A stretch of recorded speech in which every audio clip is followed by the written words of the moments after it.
അപ്പോൾ അടിപൊളി മട്ടൻ കറി തയ്യാറാക്കാൻ വേണ്ടിയിട്ട് സവോളയും ചെറിയ ഉള്ളിയുടെ കട്ട് ചെയ്തെടുത്തിട്ടുണ്ട്. ചൂടായ എണ്ണയിലേക്ക് കുറച്ച് ഉലുവയും കടുകും കൂടെ ചേർത്ത് ഒന്ന് പൊട്ടിച്ചെടുക്കാം.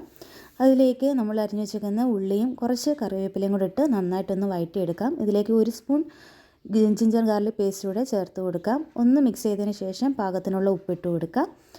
ഇനി ഒന്ന് വഴറ്റി എടുത്തതിന് ശേഷം ഇതിലേക്ക് നമുക്ക് പൊടികൾ ചേർത്ത് കൊടുക്കാം. 2 സ്പൂൺ മുളക് പൊടി, കാശ്മീരി ചില്ലിയാണ്, 1.5 സ്പൂൺ മല്ലിപ്പൊടി, കുരുമുളക് പൊടി, കുറച്ച് ഗരം മസാലയും കൂടെ ചേർത്ത് പൊടികളുടെ പച്ചമണമൊക്കെ മാറുന്നത് വരെ നമുക്ക് നന്നായിട്ടൊന്ന് വഴറ്റിയെടുക്കാം. എണ്ണ തെളിയുന്നത് വരെ നന്നായിട്ടൊന്ന് വഴറ്റിയെടുക്കുക. ഈ സമയം നമ്മുടെ മട്ടൻ ഇവിടെ നന്നായിട്ട് വെന്ത് വന്നിട്ടുണ്ട്.